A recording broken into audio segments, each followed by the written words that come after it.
स्वराज्य न्यूज मराठी, माझा हक्क माझं राज्य स्वराज्य।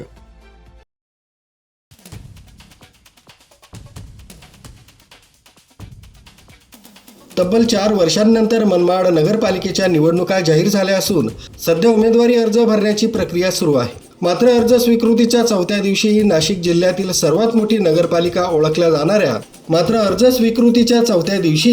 नाशिक जिल्ह्यातील सर्वात मोठी नगरपालिका म्हणून ओळखल्या जाणाऱ्या मनमाडमध्ये एकाही उमेदवारानं उमेदवारी अर्ज दाखल केला नाहीये। हे नेमकं का घडतंय, चला पाहूया। नगरपालिका निवडणुकीची रणधुमाळी सुरू झाल्यानंतर सोमवारपासून उमेदवारी अर्ज दाखल करण्यास प्रारंभ झाला, परंतु 4 दिवस उलटूनही मनमाड नगरपालिकेकडे अजून एकही अधिकृत अर्ज दाखल झाला नाही। ऑनलाईन उमेदवारी अर्ज करताना वारंवार सर्व्हर डाऊन होणं, अर्जाची 17 पानी क्लिष्ट प्रक्रिया, आवश्यक कागदपत्रांची धावपळ, सायबर कॅफेची दगदग या सर्वांमुळे उमेदवार अक्षरशः हैराण झालेत। अर्ज वेळेत सबमिट होईल की नाही याची ही मोठी चिंता उमेदवारांमध्ये आहे।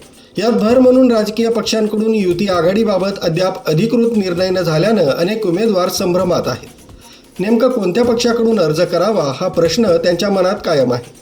ऑनलाईन अर्ज प्रक्रिया, वारंवार सर्व्हर बंद पडणं आणि राजकीय अनिश्चितता यामुळे उमेदवारांना अक्षरशः रात्रीचा दिवस करावा लागतोय।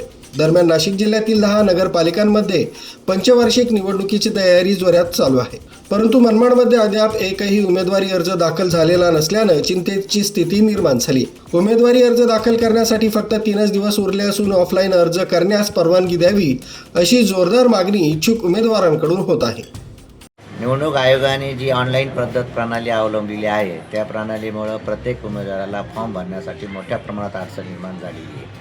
काही अडचण अशा प्रमाणात एक कॉलम शिल्लक आहे, पण ते ऑनलाईनमध्ये त्याच्यामध्ये डॅश हा प्रकार येत नाही, येणे हा प्रकार येत नाही। त्याच्यामुळं खूप मोठ्या प्रमाणात अडचण झाली। एक फॉर्म भरण्यासाठी कमीत कमी 3 ते 4 घंटे लागत आहे। त्याच्यामुळं पैसा देखील मोठ्या प्रमाणात खर्च येते व निवडणुकीसाठी प्रभागामध्ये फिरण्यास वेळ मिळत नाही। आम्ही 3 दिवसापासून ऑनलाईन फॉर्म भरत आहे, तरी अजून माझा फॉर्म सबमिट झालेला नाही।